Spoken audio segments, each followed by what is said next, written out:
Chhattisgarh prepaid में शिक्षण अभिरुचि के कुछ क्वेश्चन इस प्रकार से थे। निम्नलिखित मानव आवश्यकताओं की एक श्रृंखला को सामान्य रूप से पूरा किए जाने वाला क्रम मस्लो के पदक्रम अनुसार में व्यवस्थित करें।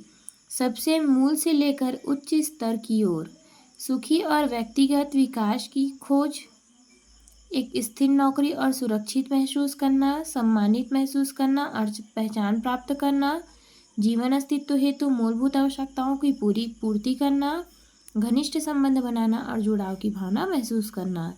तो इसका सही आंसर आएगा ए वाला, अर्थात पहला है जीवन अस्तित्व हेतु मूलभूत आवश्यकताओं को पूरा करना, एक स्थिर नौकरी पाना, घनिष्ठ संबंध बनाना, सम्मानित महसूस करना और सुखी और व्यक्तिगत विकास की खोज करना।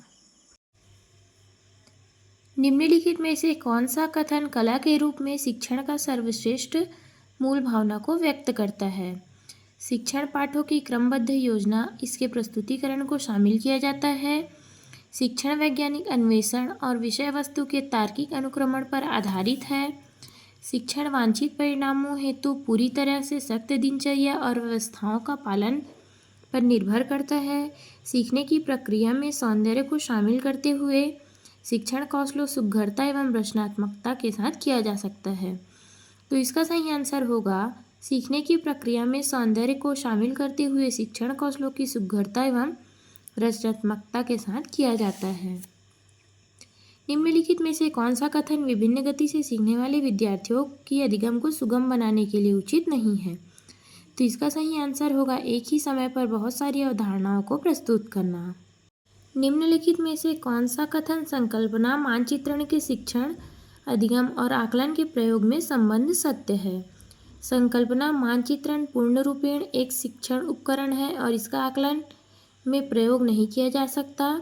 संकल्पना मानचित्रण जो कि शिक्षण अधिगम की एक युक्ति है, इसको आकलन के उपकरण के रूप में प्रयोग किया जा सकता है। संकल्पना मानचित्रण को केवल विज्ञान शिक्षण अधिगम के प्रयोग में कर सकते हैं। संकल्पना मानचित्रण को केवल सामाजिक विज्ञान शिक्षण अधिगम के प्रयोग में किया जा सकता है। तो इसका सही आंसर होगा संकल्पना मानचित्रण जो कि शिक्षण अधिगम की एक युक्ति है, इसको आकलन के उपकरण के रूप में प्रयोग किया जा सकता है। निम्नलिखित में से कौन शिक्षण अधिगम के स्कैफोल्डिंग की अवधारणा का सर्वश्रेष्ठ वर्णन करती है? विद्यार्थियों को किसी के माध्यम मार्गदर्शन करने हेतु सही उत्तर प्रदान करना, विद्यार्थियों को स्वतंत्र अध्ययन करने हेतु प्रोत्साहित करने के लिए न्यूनतम सहायता प्रदान करना, विद्यार्थियों को एक नई अवधारणा या कौशल में महारत हासिल करने के लिए अस्थायी सहायता और मार्गदर्शन प्रदान करना, छात्रों को लचीलापन विकसित करने हेतु किसी हस्तक्षेप के संघर्ष में अनुमति देना। तो इसका सही आंसर होगा विद्यार्थियों को एक नई अवधारणा या कौशल में महारत हासिल करने के लिए अस्थायी मार्ग प्रदान करना। शिक्षा मनोविज्ञान शिक्षक की मदद करता है स्वयं को समझने में, बच्चे को समझने में, समाज को समझने में, संपूर्ण को समझने में। तो इसका सही आंसर होगा संपूर्ण शैक्षिक प्रक्रिया में। निम्नलिखित में से कौन सी रणनीति समावेशी वातावरण को बढ़ावा देने में सबसे प्रभावी है? केवल शैक्षिक निष्पादन का ध्यान केंद्रित करना, विद्यार्थियों के बीच सहयोग व सहकर्मी समर्थन प्रोत्साहित करना, सभी विद्यार्थियों हेतु एक शिक्षण विधि का प्रयोग करना, पढ़ाते समय विशेष आवश्यकता वाले विद्यार्थियों को पृथक करना।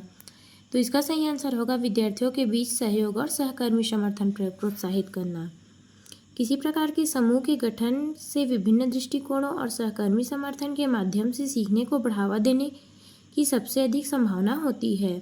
समरूप समूह गठन में, विषम समूह गठन में, रुचि आधारित समूह गठन में, योग्यता आधारित समूह गठन में। तो इसका सही आंसर होगा विषम समूह गठन में। निम्नलिखित में से कौन सी जिम्मेदारी आमतौर पर शिक्षक या शिक्षक परामर्शदाता के रूप में संबंधित नहीं है? तो इसका सही आंसर होगा मनोचिकित्सा सत्रों का आयोजन करने में इसकी भूमिका संबंधित नहीं होती है। निम्नलिखित में से कौन सी आंतरिक अभिप्रेरित बच्चों की विशेषता नहीं है?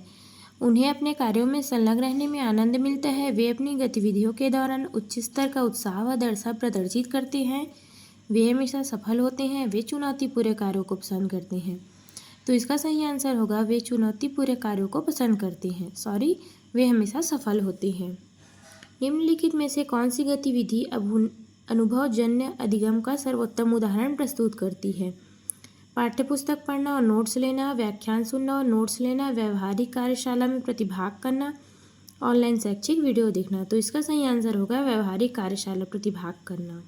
कौन सी रणनीति विषय वस्तु को भागों में विभाजित करने और समूहों को विभिन्न भागों पर विशेषज्ञ बनाने में शामिल करती है? राउंड रॉबिन, ब्रेनस्टॉर्मिंग, जिगसॉ तकनीक, थिंक पेयर, शेयर तकनीकी, केस अध्ययन तकनीकी। तो इसका सही आंसर होगा जिगसॉ तकनीकी।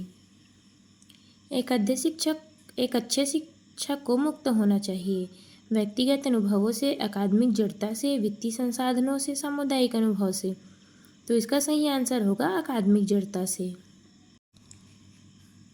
कोल्ब के सीखने के चरण को उसके सही विवरण से मिलाइए।